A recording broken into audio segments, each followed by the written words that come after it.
So if you could just go back to your earlier career and tell us something. My career is actually a career of passion, not a planned career. I was a very bad school student, and my parents in those days thought that I would be doing doctor, engineer, IAS. Those were the jobs that were the coveted ones, and I wasn't good at it. So I was playing cricket, and then what happened was the rule came out that the best 5 subjects will count, and I knew that I'd fail in maths. So I went and took a 6th subject called civics, which I didn't tell my parents, and that's what made me pass. And then my parents were wondering as to what cloud to use, what friends to use to get me into an engineering college. But I wanted to go to St. Stephen's. So when I told them that I want to go to St. Stephen's, they were nice to me.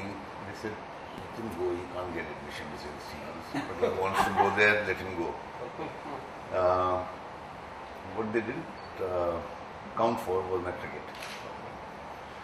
So I got admission to St. Stephen's, and they gave me only arts. Thank God. And in my first year in the university, I stood first in the university. And the rest of the 4 years till I completed my MA final from St. Stephen's, I was on scholarships.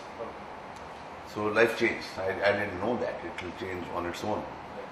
So when I started doing well in history and things like that, then my parents said, "Oh, bloody IAS. That's what IFS." But when they were making their plans, I decided to go and work in a tea company on a very simple conversation that I had had with my friend Arun Lal. We used to play cricket together. We had decided that whenever we work, we'll work together. And he was working in a tea company, so I went and worked in the tea company. So that's so much for career planning.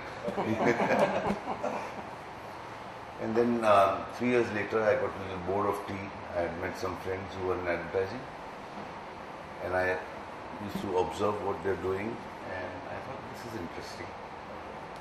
And that's how I came into advertising. Okay. You started as an accounting executive, so the transition to creative. Well, that's the only job they gave me. I used to write ads and send it to them, thinking that's what advertising is. Right. But my background had nothing in it for them to believe that you will be a copywriter. Right. So they gave me that, and I'm very fortunate that I got that, because in a couple of years, I joined in 1982 in advertising.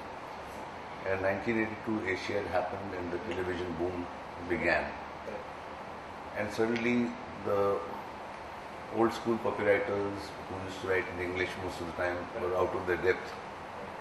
So I used to help my creative partners, because each time it came to television, they didn't know any better.